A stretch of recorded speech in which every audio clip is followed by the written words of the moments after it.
Bab 21. Gadis Phoenix Merah. Terkejut oleh tangisan gadis kecil itu, Qin Mo baru menyadari bahwa gadis kecil di pelukannya sangat ringan, seolah-olah sebulu-bulu.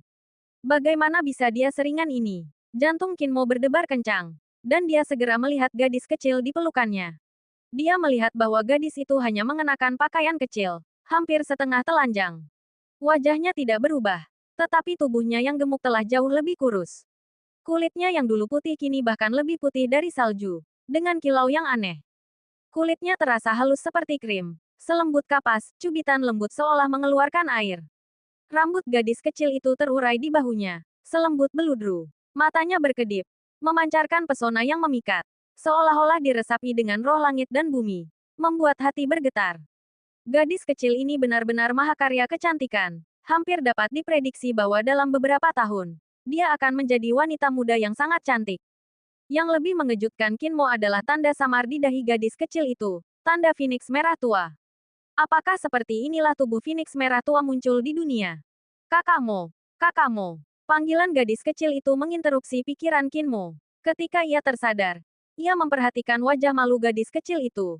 Kepalanya tertunduk, bergumam, Kakak Mo, menurutmu aku sangat imut dan cantik sekarang.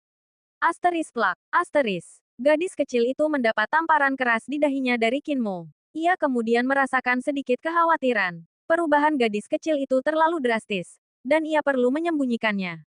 Untungnya, puluhan tahun mengembara di kehidupan sebelumnya telah membuat Qin Mo cukup terampil dalam menyamar.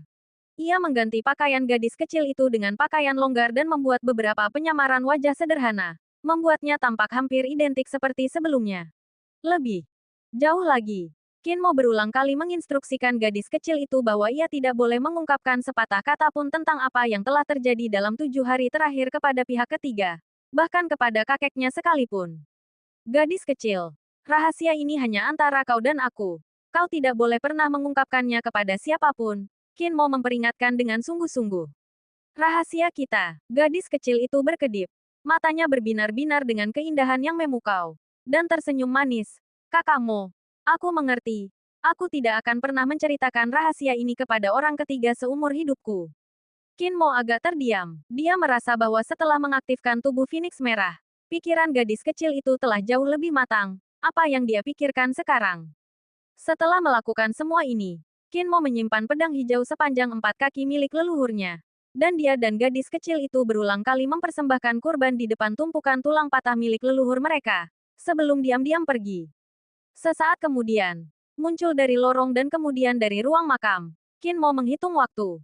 Batas waktu 7 hari hampir berakhir, dan susunan besar yang menyelimuti pemakaman akan segera membuka jalan, di mana mereka dapat pergi. Namun, Qin Mo tidak menyangka bahwa pengalaman 7 hari ini akan begitu aneh. Bahkan dengan pengalaman kehidupan masa lalunya, dia merasa agak sulit dipercaya.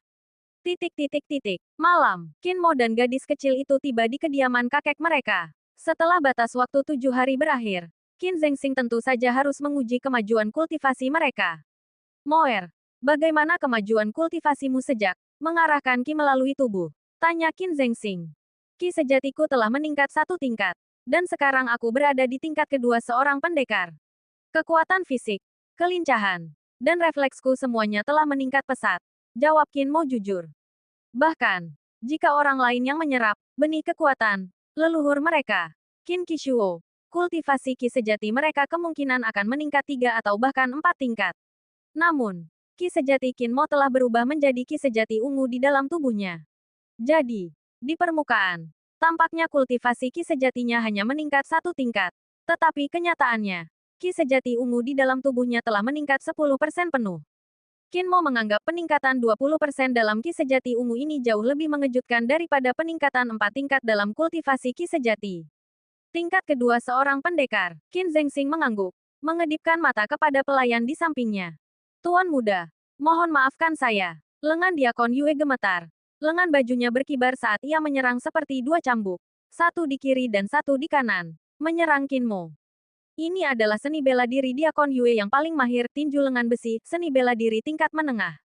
Qin Mo telah menggunakan tinju lengan besi untuk sementara menahan lawannya dalam pertarungannya dengan Zhao Yong. Namun, sekarang Diakon Yue menggunakan teknik ini. Lengan bajunya menggulung seperti cambuk. Mindset-nya secara halus menghasilkan gaya hisap, membuatnya jauh lebih kuat daripada gerakan Qin Mo sebelumnya. Saat Diakon Yue bergerak, Qin Mo siaga. Dia mengangkat tangan kanannya. Beberapa bayangan jari berkelebat. Angin jari seperti pedang, menebas. Asteris dek dek dek, asteris serangkaian suara terdengar. Dan potongan-potongan kain beterbangan seperti kupu-kupu. Lengan baju Diakon Yue penuh dengan lubang. Dia terhuyung mundur beberapa langkah sebelum kembali berdiri tegak. Dengan ekspresi terkejut di wajahnya. Tuan muda sungguh luar biasa. Hanya dalam 7 hari, kultivasi Anda tidak hanya mencapai tingkat kedua prajurit bela diri. Tetapi Anda juga telah membuat kemajuan dalam jari pedang angin balik, yang baru saja Anda pelajari. Seruan pelayan Yue penuh kegembiraan. Paman Yue, Anda sengaja membiarkan saya menang. Qin Mo tersenyum. Dia hanya menggunakan tingkat pertama, jari pedang angin balik untuk bertarung. Tetapi dia tidak menyangka itu akan menembus tinju lengan besi, dengan begitu mudah. Bagus. Tidak buruk. Qin Zengxing mengangguk setuju. Moer. Menurut ajaran leluhur keluarga, setelah upacara, induksi Qi dan sirkulasi tubuh, pertemuan klan akan diadakan dalam waktu setengah bulan untuk menguji kemajuan kultivasi generasi ketiga murid. Selama waktu ini, Anda harus mempersiapkan diri dengan baik dan membuat nama untuk diri sendiri di pertemuan klan. Kakek menunggu Anda untuk membuat saya bangga. Kakek, jangan khawatir. Aku tidak akan mengecewakanmu. Kata Qin Mo lembut. Suaranya tegas. Namun, ia memperhatikan sedikit kekecewaan dalam ekspresi kakeknya. Mungkin setiap tetua di keluarga Qin berharap anak dan cucu mereka akan mendapatkan benih kekuatan terkuat selama upacara, induksi Qi dan sirkulasi tubuh, membuat kemajuan pesat dalam kekuatan dan menjadi tokoh terkemuka dari generasi ketiga murid. Namun, ini bukanlah harapan Qin Mo. Sejak hari ia terlahir kembali, ia merasakan bahwa perjuangan antara dua cabang keluarga Qin telah mencapai puncaknya. Para pemimpin generasi ketiga saja tidak dapat memengaruhi situasi keseluruhan keluarga Qin. 7 hari di pemakaman. Moer, kau pasti lelah. Pulanglah dan istirahatlah lebih awal, kata Qin Zengxing tanpa basa-basi. Qin Mo mengangguk, mengangkat gadis kecil yang sudah tertidur, dan berbalik untuk pergi. Setelah berjalan lebih dari 40 kaki dari kediaman kakeknya, pendengaran Qin Mo yang tajam menangkap desahan yang sangat lembut dari kakeknya. Sayang sekali. Xiao Le, aku juga semakin tua. Moer beruntung bisa lolos dari cengkeraman tetua agung, menembus ranah yang lama stagnan, dan bahkan mendapatkan benih kekuatan selama induksi Qi dan sirkulasi tubuh, yang menyebabkan kultivasinya melonjak. Semua itu adalah hal-hal yang beruntung. Aku seharusnya tidak meminta terlalu banyak, tetapi akhir-akhir ini, aku terus berpikir, jika Moer tumbuh dengan lancar sejak 8 tahun yang lalu hingga sekarang, mungkin dia bisa berbagi banyak tekanan denganku. Suara Qin Zengxing terdengar. Qin Mo belum pernah mendengar kakeknya mengungkapkan rasa kehilangan seperti itu. Ketua klan, bagaimana Anda bisa mengatakan itu? Anda adalah master bela diri tingkat 7, dan Anda dalam keadaan sehat sekarang. Bagaimana mungkin Anda tua? Tuan muda Mo baru saja pulih. Saya yakin dalam beberapa tahun ke depan, dia akan menjadi pemimpin generasi ketiga murid. Pada saat itu, Anda akan memiliki penerus. Dan jika Anda dan Tuan Muda bergabung, Anda pasti akan mampu bersaing dengan faksi tetua, kata Diakon Yue berulang kali. Dalam beberapa tahun, waktu tidak menunggu siapapun. Saya memperkirakan bahwa dalam pertemuan klan dalam waktu setengah bulan, Tetua Agung akan memanggil Dewan Tetua dan secara terbuka memaksa saya untuk menyerahkan posisi ketua klan, kata Qin Zengxing dengan suara berat. Apa? Memanggil para tetua untuk memaksamu mundur? Hak apa yang dimiliki Tetua Agung? Jika tetua tertinggi mengetahuinya, dia tidak akan pernah memaafkannya. Seru Dekan Yue dengan terkejut. Hak apa? Qin Zengxing mencibir. Tetua Agung memiliki banyak keuntungan. Dia telah diam-diam merencanakan selama bertahun-tahun. Dan sekarang 60% pemimpin klan telah berpihak padanya. Selama upacara, induksi Qi dan kultivasi tubuh ini, Qin Han memperoleh benih kekuatan yang sangat kuat, mendorong kultivasinya ke tingkat kelima prajurit bela diri, menempatkannya di antara 5 besar generasi muda di kota terbakar, semakin memperkuat posisi faksi para tetua. Selain itu, ada dukungan rahasia dari keluarga Huo. Keluarga Huo, nada suara Dekan Yue dipenuhi kepanikan. Orang tua Huo Boyang itu, apakah dia akan melanggar perjanjian 3 klan? Perjanjian 3 klan, untuk tidak ikut campur dalam urusan internal masing-masing klan. Itu adalah perjanjian yang dibuat ketika keluarga Qin kita cukup kuat. Sekarang keluarga Huo berharap keluarga Qin kita akan berada dalam kekacauan, sehingga mereka dapat mengambil kesempatan untuk membagi aset keluarga Qin kita. Suara Qin Zengxing dipenuhi amarah. Setelah jeda singkat, Qin Zengxing menghela napas. Sayang sekali tetua tertinggi telah bepergian selama 10 tahun tanpa kabar. Mungkin dia mengalami kecelakaan dan sudah meninggal. Tetua pertama berani bersikap begitu lancang justru karena dia melihat ini. Dalam pertemuan klan dalam waktu setengah bulan. Jika garis keturunan kita benar-benar kalah, saya tidak punya pilihan selain berkompromi. Selama kita dapat melindungi Moer dan Xiao Xiao, garis keturunan pemimpin klan kita akan memiliki harapan. Mendengar ini, Qin Mo tidak berhenti. Sambil menggendong gadis kecil itu, dia berjalan maju. Qin Mo tidak menyangka bahwa kelahirannya kembali akan sangat mempercepat waktu yang dibutuhkan garis keturunan para tetua untuk melancarkan serangan. Keturunan pemimpin klan Qin sudah berada dalam situasi hidup dan mati. Dalam kegelapan, mata pemuda itu seperti permata gelap, memancarkan cahaya aneh. Tatapannya semakin dingin, perlahan-lahan meledak dengan intensitas yang tajam dan ganas. Bab 22. Lempeng Transformasi Pil. Sudah larut malam ketika ia kembali ke kamarnya. Setelah membaringkan gadis yang sedang tidur di tempat tidur dan menyelimutinya, Qin Mo tidak beristirahat. Ia langsung pergi ke ruang latihan dalam. Ia masih memiliki banyak hal yang harus dipertimbangkan. Di ruang latihan yang remang-remang, Qin Mo duduk bersila. Pikirannya memutar ulang informasi yang baru saja dibagikan kakeknya. Dengan cepat menggambarkan situasi internal keluarga Qin. 60% pemimpin klan telah berpihak pada faksi tetua. Petik 2. Dan ada dukungan terselubung dari keluarga Huo. Patriark keluarga Huo, Huo Boyang, adalah master bela diri tingkat 7. Hampir sekuat kakekku. Ditambah lagi, keluarga Huo memiliki 3 master bela diri tingkat 7 lainnya. Jika Qin Han menunjukkan kekuatan prajurit bela diri tingkat 5 pada pertemuan klan dalam setengah bulan mendatang, dan mengukuhkan posisinya sebagai murid terbaik generasi ketiga, itu berarti faksi tetua memiliki penerus yang layak, mengalahkan keturunan patriark. Tetua Agung kemudian dapat memanfaatkan kesempatan ini untuk bergabung dengan keluarga Huo untuk menekan kakekku agar melepaskan posisinya sebagai patriark. Petik 2. Pada saat itu, faksi patriark mungkin akan runtuh tanpa perlawanan. Benar-benar merosot. Memikirkan hal ini, Qin Mo menghela napas panjang. Setelah mengalami perselisihan internal keluarga Qin di kehidupan sebelumnya, dia memahami situasi klan saat ini lebih baik daripada kakeknya, Qin Zengxing. Faksi patriark sekarang dilanda masalah internal dan eksternal, benar-benar menghadapi krisis hidup dan mati. Mungkin, mengingat temperamen kakeknya yang berapi-api, dia masih menyimpan tekad untuk bertarung dengan sekuat tenaga dan tidak pernah menyerah pada pertemuan klan dalam setengah bulan mendatang.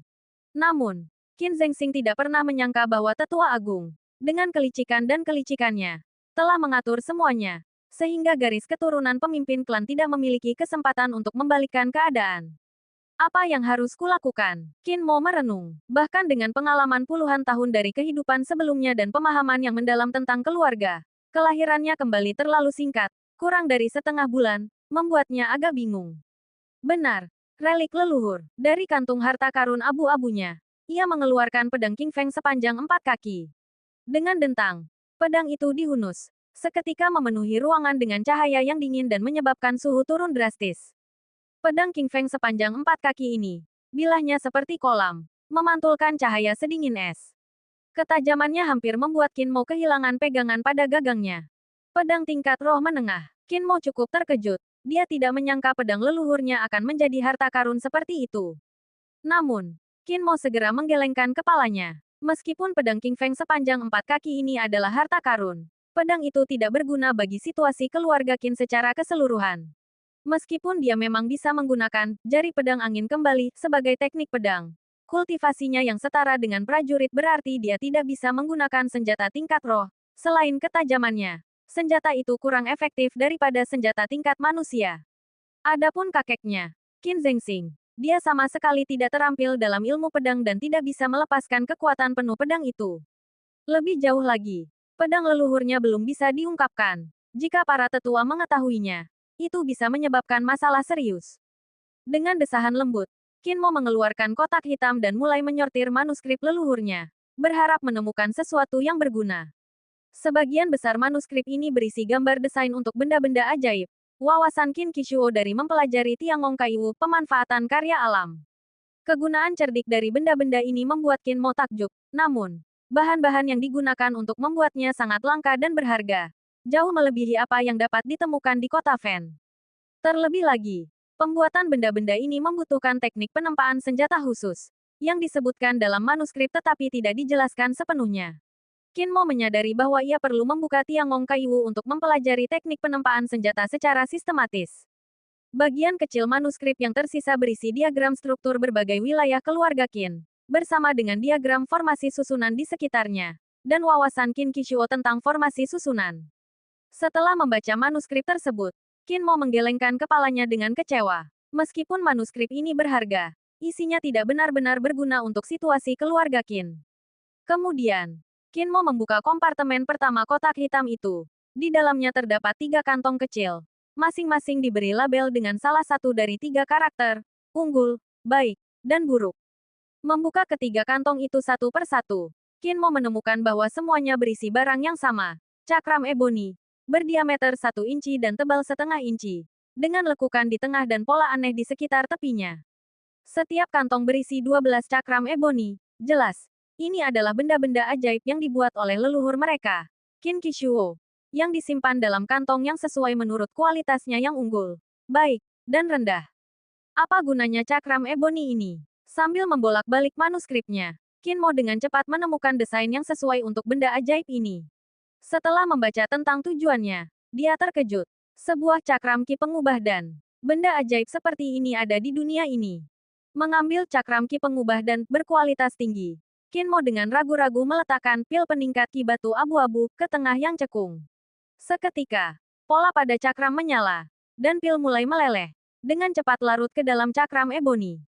Kemudian, mengikuti instruksi dalam desain, Qin Mo mengambil cakram ki pengubah dan mengangkat bajunya, dan meletakkannya di dantiannya perut bagian bawah. Dalam sekejap, Qin Mo merasakan cakram eboni memanas, dan gelombang energi obat yang kuat dilepaskan, mengalir ke dantiannya seperti gelombang pasang. Setelah hanya sesaat, cakram eboni berhenti. Qin Mo merasakan sedikit pembengkakan dan nyeri di dantiannya, dan ki sejatinya sedikit meningkat. Dia merasa seolah-olah telah menyerap seperempat dari pil peningkat ki batu abu-abu. Ini, seperempat dari pil peningkat ki batu abu-abu, sudah terserap. Meskipun Qin Mo memiliki tubuh suci pertempuran, yang memberinya kecepatan penyerapan pil yang hampir luar biasa, itu tetap tidak akan secepat ini. Dengan fisik dan tingkat kultivasinya saat ini, menyerap satu pil peningkat ki batu abu-abu, akan membutuhkan waktu setidaknya seharian penuh. Kecepatan penyerapan dan pemurnian ini sudah cukup lambat. Lempeng konversi ki pelepas pil berkualitas tinggi ini telah meningkatkan kecepatan penyerapan sekitar 10 kali lipat. Selanjutnya, Qin Mo memejamkan mata dan merasakan bahwa kekuatan obat yang diserap melalui lempengan eboni itu sekitar 30% lebih tinggi daripada saat ia meminumnya sendiri. Barang bagus. Benar-benar barang bagus. Sambil mengambil lempengan konversi ki pelepas pil, Qin Mo memperhatikan bahwa pola pada lempengan itu sedikit lebih terang dari sebelumnya. Seperti yang dinyatakan dalam cetak biru desain, lempengan konversi ki pelepas pil ini memiliki batasan penggunaan. Tetapi efeknya cukup untuk membuat para ahli bela diri menjadi gila. Qin Mo meninjau kembali gambar desain cakram eboni itu, tetap diam dalam pikirannya. Tiba-tiba, ia teringat sesuatu dari kehidupan masa lalunya, dan jantungnya berdebar kencang. Ia dengan cepat dan hati-hati meninjau kembali manuskrip leluhurnya sekali lagi. Akhirnya memfokuskan pandangannya pada satu bagian tertentu, dan tetap diam untuk waktu yang lama. Jadi, nada suara Qin Mo dingin. Setelah duduk diam untuk waktu yang lama, Qin Mo mengambil keputusan. Ia mengeluarkan 7 cakram transformasi ki pelepas dan, dari tas bawah dan memasukkannya ke dalam tas lain. Kemudian, Qin Mo berdiri, meninggalkan ruang latihan, dan diam-diam meninggalkan keluarga Qin, menuju kota. Fajar, pada waktu ini, kota Fen biasanya sepi, dengan sedikit pejalan kaki. Namun, hari ini sangat tidak biasa. Jalan-jalan dan ganggang terang benderang, dan wajah-wajah asing muncul di kota dari waktu ke waktu. Alun-alun di pusat kota Fen adalah tempat yang paling ramai. Sekelompok pelayan yang kuat dan tegap dari Jubaoshai sedang membangun sebuah bangunan kayu di alun-alun. Dan kerumunan di sekitarnya sangat antusias, menawarkan diri untuk membantu. Alasan keributan besar itu adalah karena Jubaoshai akan mengadakan lelang di alun-alun Fenzhen 3 hari kemudian. Berita ini tentu saja menarik minat banyak seniman bela diri dan kekuatan dari berbagai ukuran dari Shenzhen dan bahkan desa-desa dan kota-kota pegunungan di sekitarnya. Bagi penduduk di sekitar Gunung Wanren, sebagian besar dari mereka tidak pernah memiliki kesempatan untuk meninggalkan rumah dan menjelajah ribuan mil jauhnya sepanjang hidup mereka. Ini karena hutan belantara terlalu berbahaya bagi para ahli bela diri biasa. Mereka bisa bertemu dengan binatang buas yang ganas, atau bahkan iblis yang berkeliaran dan ras tulang, yang akhirnya binasa di tempat terpencil, tanpa meninggalkan jejak. Namun, sebagai salah satu dari 3 serikat pedagang utama di benua itu, lelang Jubao Shai pasti akan menampilkan barang-barang langka dan eksotis dari wilayah lain, memuaskan rasa ingin tahu penduduk Gunung Wanren tentang dunia luar. Sudahkah kau dengar? Di lelang, ada pedang bersisik tulang klan tulang. Konon merupakan harta karun tingkat roh rendah. Tingkat roh rendah. Senjata klan tulang. Itu sangat langka. Mungkinkah itu grand finale? Cek, kau sangat bodoh. Bagaimana mungkin Jubao Shai menggunakan barang tingkat roh rendah sebagai grand finale? Kau meremehkan kekayaan Jubao Shai.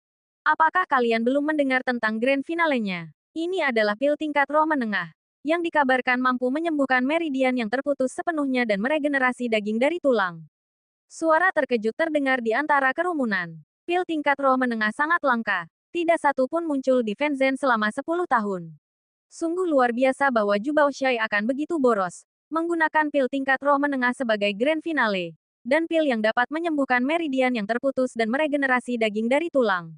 Mendapatkan satu saja sudah seperti mendapatkan nyawa tambahan, harta karun yang benar-benar ajaib. Berdiri di tepi alun-alun, Qin Mo mendengarkan diskusi di antara kerumunan. Mengamati sebentar, lalu menuju ke jalan belakang Shenzhen. Jalan belakang, Jubao Shai. Begitu Qin Mo muncul di pintu masuk, manajer Gong menyambutnya dengan senyum lebar. Berulang kali berkata, Tuan Muda Mo, selamat datang. Ada yang bisa saya bantu? Beri saya ruang rahasia. Saya sedang mencari Tuan Leng, kata Qin Mo. Jantung manajer Gong berdebar kencang. Setelah insiden dengan formula kuno itu, dia tidak berani meremehkan pemuda dari keluarga Qin ini. Sesaat kemudian, pintu ruangan rahasia terbuka, dan seluruh ruangan menjadi terang. Tuan Leng, sambil mengibaskan kipas lipatnya dengan ringan, masuk dengan langkah anggun. Qin Mo mendongak dan melihat Tuan Leng mengenakan jubah putih, dan terdiam. Dalam hati mengutuk bahwa pakaian pria ini terlalu mewah. Bab 23. Mengubah item terakhir. Jubah yang terbuat dari kain sutra perak yang dimurnikan salju. Sepatu bot yang terbuat dari kulit hitam bermotif embun beku. Pakaian Tuan Leng benar-benar lebih mahal dari yang sebelumnya. Kain sutra perak yang dimurnikan salju dan kulit hitam bermotif embun beku bahkan lebih langka dan lebih mahal daripada pakaian Tuan Leng sebelumnya. Nilai pakaian ini saja sudah cukup untuk membeli seluruh jalan di kota terbakar. Saudara Mo, apakah Anda datang ke sini kali ini dengan sesuatu yang menarik yang perlu Anda tukar? Atau mungkin untuk dilelang? Tanya Tuan Leng sambil tersenyum, mengipas-ngipas dirinya dengan kipas lipatnya. Di sampingnya, manajer Gong dan penilai magang Parubaya sama-sama menunjukkan ekspresi penuh harap. Meskipun mereka salah menilai formula kuno terakhir kali, mereka harus mengakui bahwa itu telah memperluas wawasan mereka. Sesuatu yang saya dapatkan secara kebetulan. Qin Mo tidak bertele-tele. Langsung mengeluarkan lempeng transformasi ki pelepasan dan berkualitas rendah. Mengeluarkan pil ki esensi, kelas rendah. Dan meletakkannya di area cekung di tengah lempeng. Seketika, di bawah tatapan takjub Tuan Leng dan 2 orang lainnya, pil ki esensi dengan cepat larut dan meresap ke dalam lempeng eboni. Setelah menyelesaikan ini, Qin Mo menatap penilai Parubaya dan memberi isyarat agar dia maju dan meletakkan lempeng pelepasan esensi di pusar pria itu. Detik berikutnya, lempeng eboni di pusar itu bergetar. Pola-polanya berkilauan dengan cahaya. Penilai Parubaya itu berseru, "Apa yang terjadi? Kekuatan obat pil pelepas esensi telah langsung meresap ke dantianku. Bagaimana kecepatan penyerapannya bisa secepat ini? Ini. Kulit penilai Parubaya itu mulai memerah. Dan gumpalan panas naik dari tubuhnya. Seolah-olah dia sedang direbus. Kemudian, dengan suara keras, dia menghembuskan napas panas yang besar. Matanya berputar ke belakang. Dan dia jatuh ke tanah. Tidak mampu menahan kekuatan obat pil pelepas esensi pingsan seketika. Apa yang terjadi? Melihat penilai Parubaya itu tidak sadarkan diri. Manajer Gong terkejut dan ingin membantunya berdiri. Tetapi dihentikan oleh Tuan Leng. Qin Mo tetap diam. Mengamati perubahan pada penilai Parubaya itu. Meskipun dia sebelumnya telah menggunakan cakram pemurnian pil dan transformasi ki tubuh suci, pertempurannya memungkinkannya menyerap pil terlalu cepat. Ia ingin melihat apakah efek cakram pemurnian pil dan transformasi ki pada seniman bela diri biasa seajaib yang dijelaskan dalam cetak biru desainnya. Setelah beberapa saat, penilai parubaya itu perlahan terbangun. Kata-kata pertamanya adalah, barang yang bagus. Sungguh barang yang bagus. Harta karun yang diimpikan setiap seniman bela diri. Ia melompat berdiri, mengeluarkan cakram pemurnian pil dan transformasi ki dari tubuhnya. Dengan lembut mengelus setiap garis pada cakram itu. Gerakannya selembut membelai kulit kekasih. Luar biasa, pil ki esensi tingkat rendah biasanya membutuhkan waktu 2 jam untuk sepenuhnya terserap. Bahkan sebagai seniman bela diri tingkat pertama. Tapi lempengan kayu ini luar biasa. Melarutkan pil di dalamnya dan mengoleskannya ke pusar meningkatkan tingkat penyerapan hingga 8 kali lipat. Pil ki esensi sepenuhnya terserap hanya dalam waktu singkat. Penilai parubaya itu berhenti sejenak. Dengan hati-hati memeriksa piring itu lagi. Dan menambahkan, tidak hanya itu, tetapi efisiensi penyerapan pil energi esensial ini juga meningkat 20%. Luar biasa, Tuan Muda Mo. Harta karun macam apa ini? Kata-kata ini, yang diucapkan oleh seorang penilai, tidak dapat disangkal kebenarannya. Efek piring pemurni energi esensial memang seperti yang dijelaskan dalam manuskrip leluhur. Sebuah piring berkualitas baik dapat meningkatkan kecepatan penyerapan pil 10 kali lipat, dan efisiensi penyerapannya sebesar 30%. Yang berkualitas rendah meningkatkannya 8 kali lipat, dengan efisiensi penyerapan 20%. Qin Mo mengangguk sambil berpikir. Oh, piring kayu kecil ini memiliki efek ajaib seperti itu. Tuan Leng juga tertarik. Mengambil piring eboni itu dan memeriksanya sebentar. Pola pada piring agak pudar. Apakah ada batasan penggunaannya? Tuan Leng memiliki mata yang tajam. Qin Mo mengangguk sedikit. Benda ini disebut lempeng ki pelarut pil. Satu lempeng dapat digunakan 7 kali. Ia dapat melarutkan sepenuhnya pil apapun di bawah tingkat peringkat roh terendah. Meningkatkan kecepatan penyerapan 8 kali lipat dan efisiensi penyerapan sebesar 20%.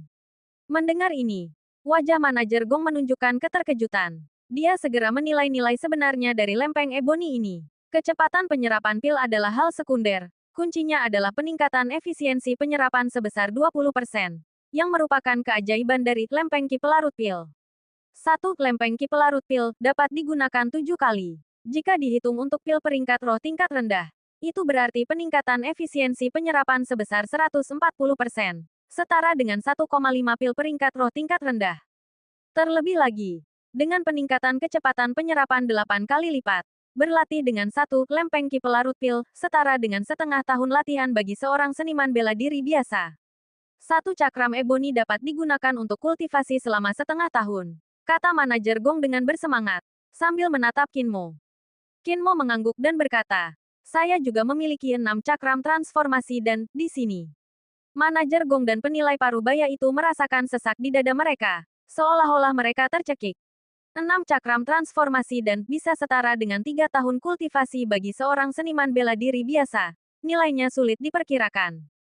Dengan cepat, Tuan Leng membuka kipas lipatnya, mengipasi dirinya dengan lembut. Tatapannya penuh pertimbangan saat dia tersenyum dan berkata, nilai 6 cakram transformasi dan, di paviliun harta karun kota terbakar sungguh menakjubkan. Saudara Mo, apakah Anda menawarkan harta karun seperti itu untuk ditukar dengan sesuatu? Atau apakah Anda akan melelangnya? Bukan keduanya. Qin Mo menggelengkan kepalanya. Melihat ini, wajah Tuan Leng menunjukkan pengertian. Dia berkata, bisnis Jubao Shai kami mencakup semuanya. Selain membeli dan menjual barang, kami juga mempekerjakan seniman bela diri yang kuat. Saya memiliki 2 ahli bela diri di antara pengawal saya. Jika saudara Mo membutuhkan mereka, kami dapat meminta mereka melindungi Anda untuk jangka waktu tertentu dengan imbalan 6 pipa transformasi ki pelepas pil. Mendengar ini, Qin Mo sedikit mengerutkan kening dan berkata dengan tenang, Tuan Leng, saya tidak di sini untuk mempekerjakan seniman bela diri. Oh, Tuan Leng mengangkat alisnya, benar-benar terkejut. Maaf, Saudara Mo, maksud Anda. Saya tahu bahwa barang unggulan lelang Jubao Shai Anda kali ini adalah pil tingkat spiritual menengah. Saya ingin menukar pipa transformasi ki pelepas pil dengan pil ini, dan juga menawarkan 6 cakram eboni ini sebagai barang unggulan lelang. Bagaimana menurut Anda, Tuan Leng? Qin Mo menyatakan maksudnya. Ruangan rahasia itu menjadi sunyi. Manajer Gong dan penilai Parubaya saling bertukar pandangan. Permintaan Qin Mo tidaklah tidak masuk akal. Sebaliknya, mengingat nilai 6 lempeng transformasi dan Zhu Baoshai sebenarnya mendapatkan kesepakatan yang bagus. Tapi apa niat sebenarnya pemuda itu? Kesepakatan. Jika ada keuntungan yang bisa didapatkan, tentu saja saya tidak keberatan. Tuan Leng segera setuju. Memberi instruksi kepada manajer Gong. Bawakan saya pil tingkat roh menengah itu. Tuan Leng terus terang. Qin Mo mengangguk dan tersenyum. Tuan Muda Mo.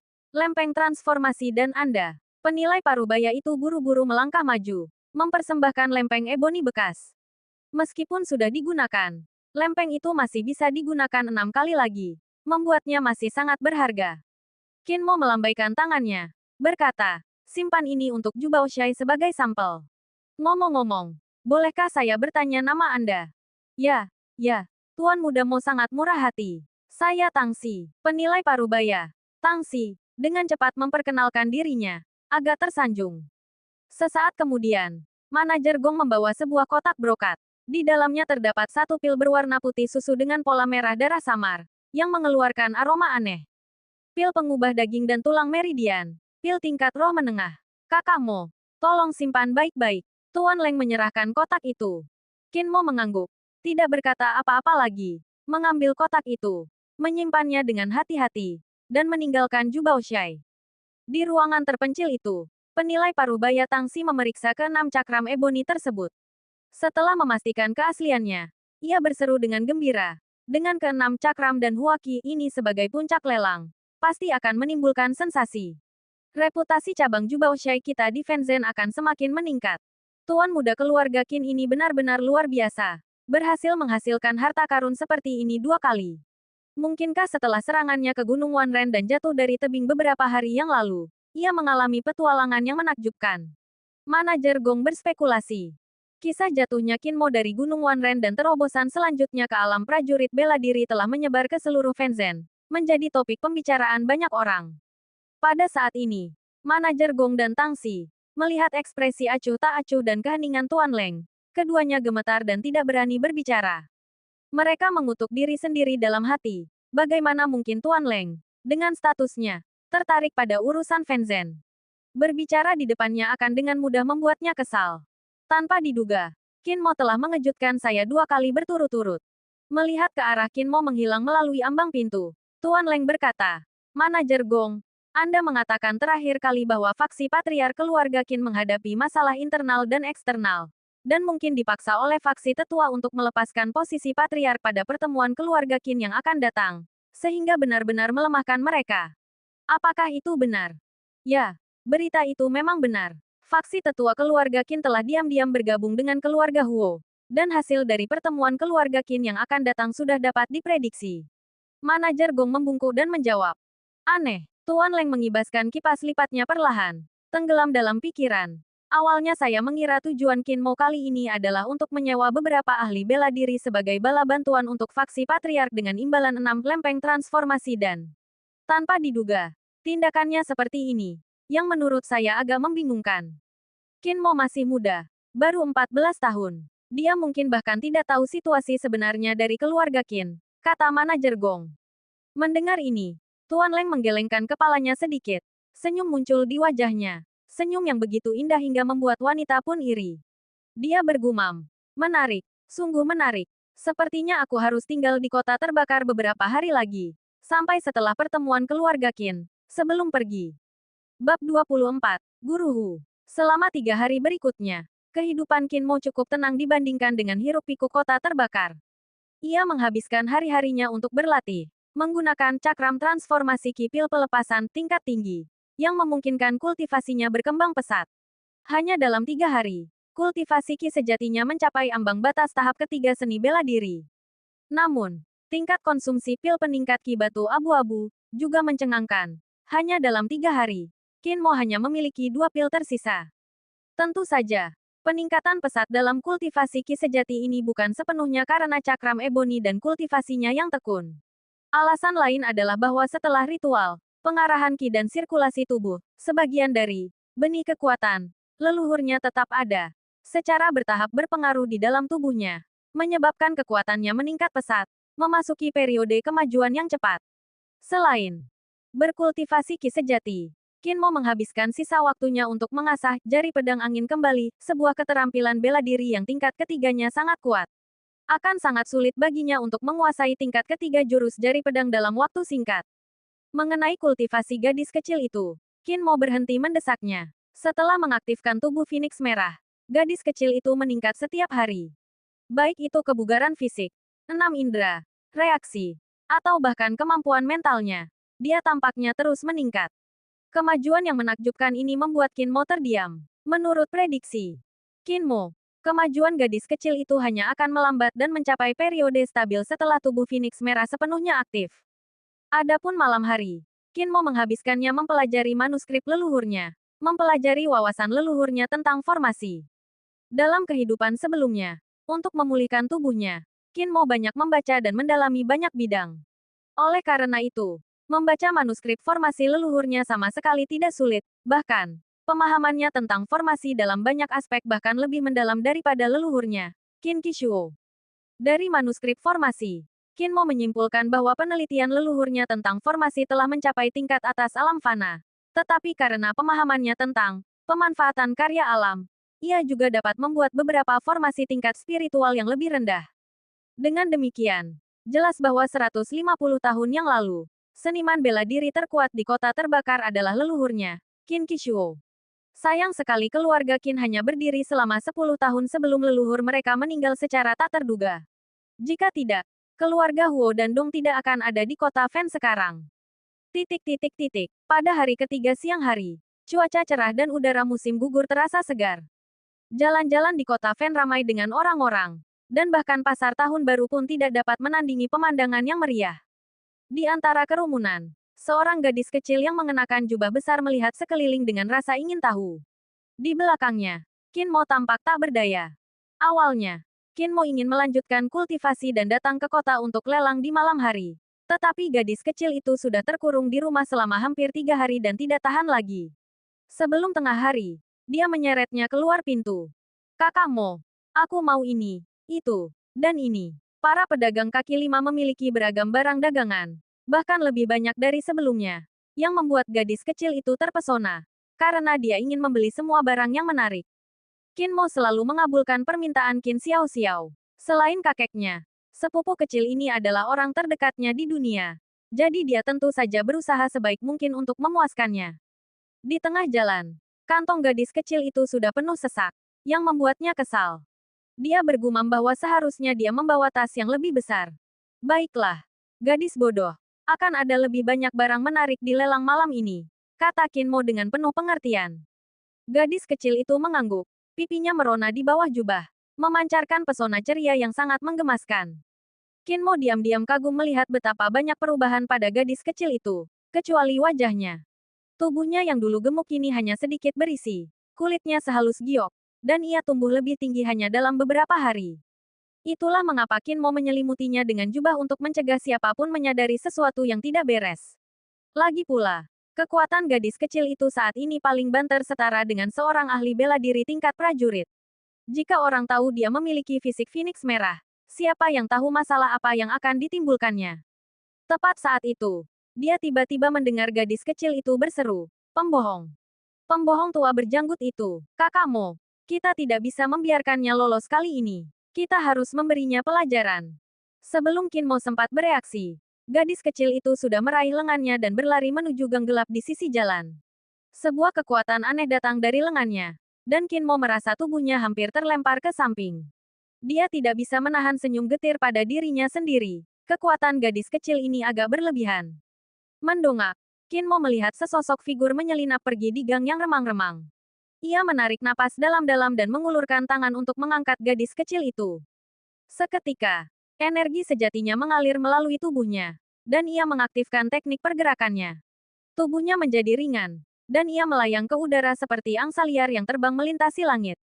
Setelah beberapa lompatan, ia mendarat di depan sosok itu. Itu dia, penipu tua berjenggot itu. Dia menipuku dan mengambil semua batu esensi sejatiku hari itu. Mata gadis kecil itu melebar dan ia menggertakkan giginya saat mengenali pria itu. Sosok itu adalah seorang lelaki tua, agak bungkuk, dengan mata sipit dan berkabut, hidung cekung, dan rambut abu-abu seperti gulma kusut.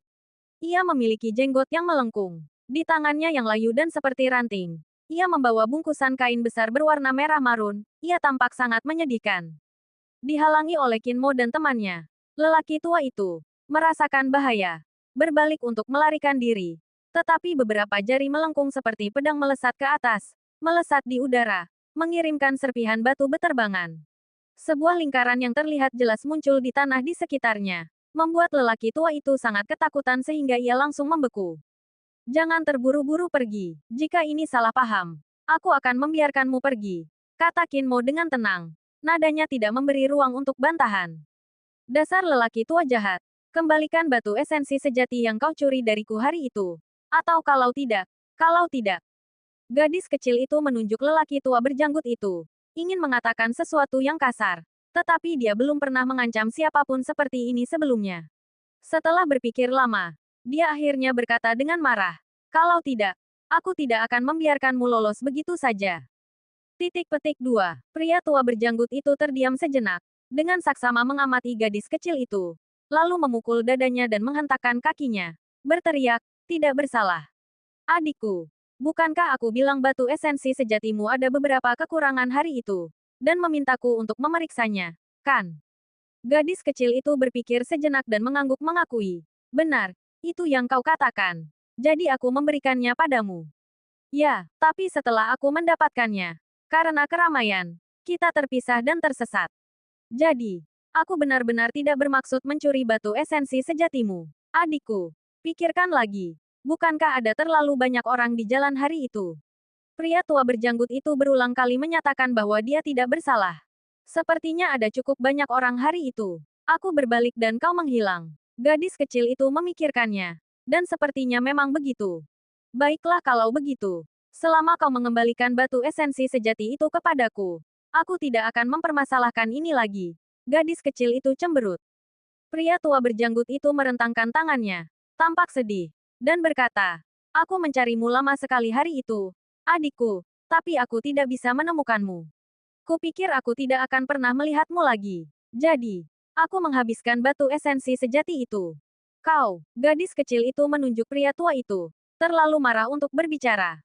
Pria tua ini terlalu hina. Dia jelas seorang pembohong besar.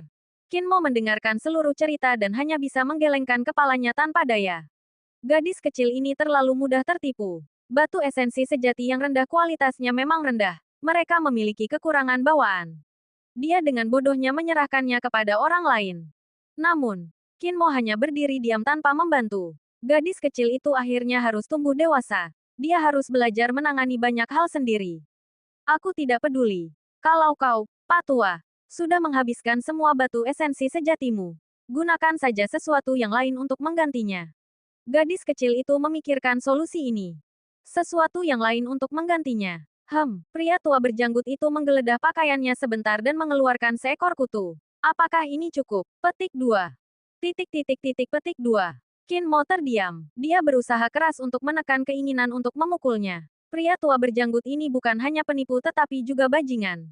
Ah, dasar bajingan tua. Aku akan memukulmu. Gadis kecil itu tidak bisa menahan diri. Dia menghentakkan kakinya yang kecil ke tanah. Meninggalkan jejak kaki yang jelas di tanah yang keras. Yang membuat pria tua berjanggut itu gemetar. Jangan marah, adik kecil. Jika kau pikir ada sesuatu yang kumiliki yang kau sukai, ambil saja. Aku, Tuan Hu, pasti akan memberikannya padamu dengan kedua tangan.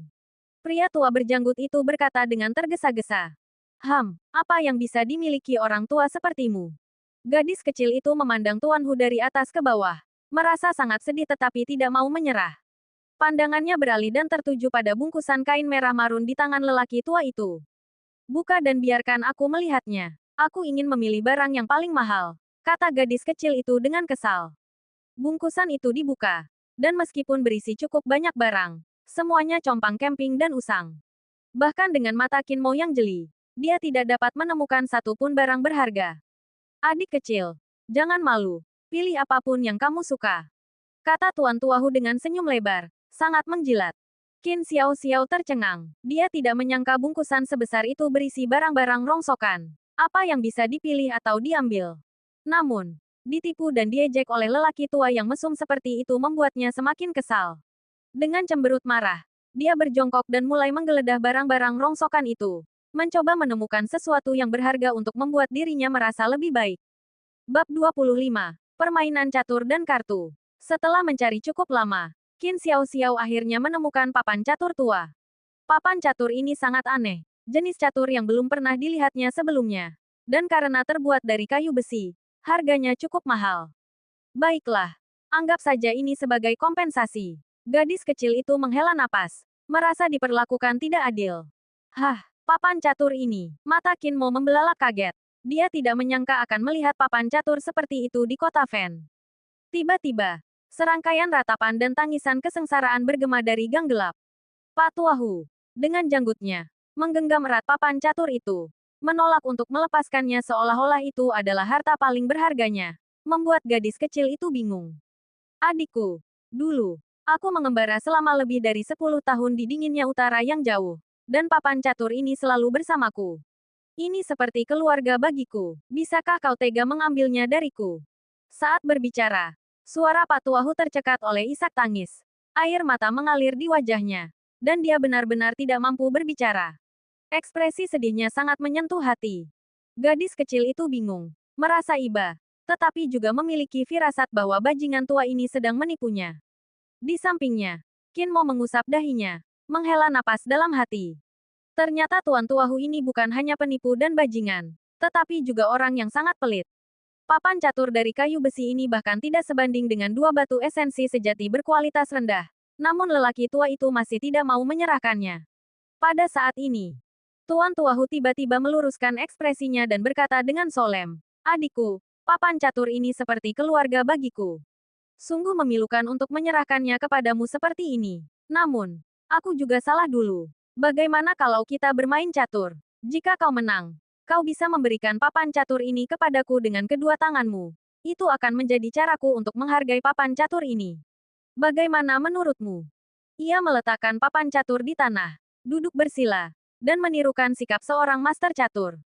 Ini, Qin Xiao Xiao tercengang. Ia tidak tahu cara bermain catur. Dan selain itu, jenis catur yang ditampilkan di papan itu sama sekali asing baginya. Papan catur ini, yang diukir dengan pola pegunungan dan sungai, dan bidak catur yang diletakkan di sampingnya, ditandai dengan karakter untuk manusia, iblis, dan hantu, sama sekali berbeda dari permainan catur yang dikenalnya. Catur pegunungan dan sungai yang megah. Melihat papan catur ini, Qin Mo sangat familiar dengannya. Di kehidupan sebelumnya, setelah ia berusia 30 tahun, ras iblis, hantu, dan tulang bersatu, dan ketiga ras tersebut berperang. Saat itulah catur pegunungan dan sungai yang megah menjadi populer, dan ia adalah seorang masternya. Di kehidupan sebelumnya, ia dan dia sering bermain catur bersama. Sosok yang tak tertandingi dan halus melayang ke dalam pikirannya. Qin Mo menurunkan kelopak matanya. Tatapannya dalam dan lembut, dan pikirannya melayang. "Kakakmu, kakakmu." Panggilan berulang-ulang gadis kecil itu membuat Qin Mo tersadar. Ia menoleh dan melihat Qin Xiao Xiao cemberut. Ekspresi aneh di wajahnya, seolah-olah ia kesal. "Aku akan bermain." Qin Mo duduk bersila. "Anak muda, kau cukup gagah dan memiliki pembawaan yang luar biasa. Kau pasti ahli dalam permainan ini. Jika aku, Tuan Ketiga Hu, cukup beruntung untuk menang, apakah masalah kita dengan adik perempuan ini akan dianggap selesai?" Tuan Ketiga Hu bertanya dengan senyum licik. Penampilannya agak menjengkelkan. "Selesai," Qin Mo berkata tanpa basa-basi. Gadis kecil itu berjongkok di sampingnya. Sama sekali tidak mengerti catur, dan hanya bisa menonton dengan kosong. Setelah beberapa saat, permainan berakhir, dan posisi Tuan Ketiga Hu di papan catur benar-benar hancur. "Mustahil. Bagaimana mungkin aku kalah?" Mata Tuan Ketiga Hu berkaca-kaca, sangat sedih. Qin Mo mendongak dan berkata, "Nak, singkirkan papan catur ini." Gadis kecil itu bersorak. Meskipun papan catur itu tidak berharga, dia akhirnya membalas dendam. Asteris Pak Tuahu jatuh ke tanah, mencengkeram papan catur erat-erat. Air mata mengalir di wajahnya. Suaranya serak saat dia berteriak, "Tidak. Papan catur ini milik keluargaku. Bagaimana aku bisa hidup jika kau mengambilnya? Jangan ambil papan caturku. Jika kau ingin mengambil papan catur, lebih baik kau bunuh aku dulu," kata Pak Tuahu. Kepala tegak, tampak sangat menantang. Pembohong ini. Bajingan ini. Si pelit ini. Urat-urat di dahi Qin Mo berdenyut. Bahkan dengan pengendalian diri terdalamnya. Dia ingin menghajar lelaki tua itu sampai babak belur. Gadis kecil itu menunjuk Pak Tuahu. Jari-jarinya gemetar karena marah. Jika dia bukan orang tua, dia pasti akan memukulnya. Aku tidak peduli. Aku akan mengambil sesuatu hari ini. Qin Xiao Xiao juga bertekad. Dia berjongkok lagi. Menggeledah barang-barang itu untuk waktu yang lama. Akhirnya menemukan topeng putih yang terbuat dari tulang yang tidak diketahui. Tetapi topeng itu penuh dengan retakan dan hampir hancur total. Namun, di antara tumpukan besar barang-barang compang camping itu, selain papan catur, hanya topeng tulang yang rusak ini yang masih relatif utuh. Yang ini masih bagus. Gadis kecil itu memeluk topeng itu ke dadanya terlebih dahulu. Topeng ini, aku mempertaruhkan nyawaku untuk mengambilnya dari laut barat yang jauh. Meskipun hampir rusak dan tidak terlalu berguna. Tapi, Tuan Tuahu tampak enggan. Tetapi melihat gadis kecil itu hampir meledak, dia dengan cepat berubah pikiran. Baiklah, adik kecil, ambillah. Gadis kecil itu mendengus 2 kali, menyeret Qin Mo, dan berjalan menuju jalan. Jika dia tahu bahwa bertemu lagi dengan lelaki tua yang pelit, penipu, dan jahat ini akan membuatnya marah, dia tidak akan mengejarnya. Kakak Mo, ini hadiah untukmu. Gadis kecil itu dengan sungguh-sungguh menyerahkan topeng tulang yang rusak itu kepada Qin Mo, sambil berkata, kau harus menjaganya baik-baik. Petik 2. Qin Mo tidak tahu harus tertawa atau menangis, dan hanya bisa dengan hati-hati memasukkan topeng tulang yang patah itu ke dalam kantong harta karunnya. Saat itu, malam tiba, lampu menyala, dan keributan muncul dari alun-alun pusat kota terbakar. Lelang telah dimulai. Ini semua kesalahan orang tua sialan itu. Lelang sudah dimulai. Gadis kecil itu kesal dan menyeret Qin Mo menuju alun-alun. Setelah beberapa saat, keduanya tiba di alun-alun kota terbakar, dan melihat sekeliling. Tempat itu sudah penuh sesak dengan orang. Melihat ini, Qin Xiao Xiao menghentakkan kakinya berulang kali. Dia awalnya berencana datang lebih awal untuk mendapatkan tempat duduk di barisan depan. Tetapi sekarang tidak mungkin untuk masuk. Di sekitar alun-alun berdiri 3 bangunan kayu, yang khusus dibangun oleh Zhu Baoshai untuk anggota dari 3 keluarga besar. Qin Mo melihat sekeliling dan menyarankan untuk pergi ke bangunan kayu untuk mencari kakeknya, di mana mereka pasti bisa mendapatkan 2 tempat duduk yang bagus. Tidak mungkin. Orang-orang di keluarga itu terlalu menyebalkan. Mereka selalu membuat komentar sinis kepada saya dan kakak Mo. Xiao Xiao tidak ingin bersama mereka. Gadis kecil itu cemberut, bertekad untuk tidak pergi ke bangunan kayu untuk mencari kakeknya. Qin Mo dengan lembut mengusap kepala gadis kecil itu. Dari masa kanak-kanak hingga dewasa, gadis kecil itu tidak pernah disayangi oleh keluarganya. Dia tampak acuh tak acuh, tetapi sepertinya dia sangat peduli di dalam hatinya. Tepat saat itu, sebuah suara riang tiba-tiba terdengar dari samping. Kakak Mo, Xiao Xiao, aku sangat senang melihat kalian. Sebelum Qin Mo dan gadis kecil itu sempat bereaksi, seorang anak laki-laki gemuk bergegas datang dari tidak jauh, berguling di depan mereka seperti bola daging raksasa. Dia adalah anak laki-laki yang sangat gemuk. Pakaiannya melar karena lemaknya. Kepalanya bulat dan tembem. Matanya hampir menyempit karena lemak. Gedebuk, anak laki-laki gemuk itu menerkam Qin Mo dan Xiao Xiao. Tubuhnya yang gemuk hampir sepenuhnya menutupi mereka. Dong dong dong. Dasar nakal. Kau benar-benar harus menurunkan berat badan. Suara Qin Mo samar-samar terdengar dari balik gundukan lemak. Dasar gendut. Aku hampir meledak. Suara gadis kecil itu juga samar-samar terdengar. Bocah gemuk itu melepaskan mereka berdua dan tertawa terbahak-bahak. Hehe, aku hanya senang sesaat. Kakak Mo, selamat. Sejujurnya, aku benar-benar marah. Ayahku tidak mengizinkanku keluar untuk menemuimu. Baru setelah kakakmu berhasil menembus batas beberapa hari yang lalu, dia mengizinkanku untuk datang dan menemuimu. Melihat bocah gemuk itu, tatapan Qin Mo melembut. Ini adalah teman masa kecilnya. Dong Dong Dong dari keluarga Dong di kota Fen. Dia berusia 13 tahun, tetapi hanya beberapa bulan lebih muda dari Qin Mo. 3 keluarga besar di kota Fen, keluarga Qin, keluarga Dong, dan keluarga Huo, selalu secara terbuka dan diam-diam saling bermusuhan, sehingga sulit bagi anak-anak dari ketiga keluarga tersebut untuk menjalin persahabatan yang tulus. Namun, Qin Mo dan Dong Dong Dong adalah pengecualian. Sejak kecil, kakeknya, Qin Zhengxing, telah menginstruksikan Qin Mo untuk lebih banyak menghabiskan waktu dengan bocah gemuk itu. Alasannya adalah orang tua Qin Mo dan orang tua Dong Dongdong pergi berlibur bersama dan tidak pernah kembali. Namun, 8 tahun yang lalu, kultivasi Qin Mo stagnan, dan keduanya jarang bertemu. Bukan karena Dong Dongdong sengaja menghindari mereka, melainkan para tetua keluarga Dong tidak mengizinkan Dong Dongdong terlalu dekat dengan Qin Mo. Dong kecil, kau semakin gemuk. Qin Mo menggoda dengan senyum tulus. Bentuk tubuh seperti ini adalah pertanda keberuntungan. Kau tidak akan mengerti. Balas Dong Dongdong dengan tegas. Orang gemuk selalu membawa keberuntungan. Kan, Dongdong kecil. Aku tidak akan gemuk lagi sebentar lagi. Jangan libatkan aku dalam hal ini. Gadis kecil itu mengerutkan hidungnya dan membalas. Ketiganya mengobrol sebentar, memandang kerumunan yang memadati alun-alun, merasa agak tak berdaya. Awalnya mereka berencana membeli beberapa barang yang mereka sukai di lelang, tetapi tampaknya mereka tidak akan bisa. Saat itu, seorang pelayan dari Jubaoshai bergegas menghampiri, membungkuk, dan berkata, Tuan Muda Mo, Anda datang untuk lelang. Mengapa Anda tidak memberitahu saya sebelumnya? Apakah tidak ada tempat duduk yang tersedia? Ya, Qin Mo mengangguk. Silakan ikuti saya. Pelayan itu memimpin jalan. Melihat ini, gadis kecil dan Dong Dongdong tidak bisa menahan diri untuk tidak membelalakan mata.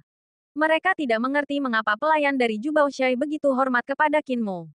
Anda lihat, Jubaoshai adalah salah satu dari 3 keluarga pedagang utama di benua itu.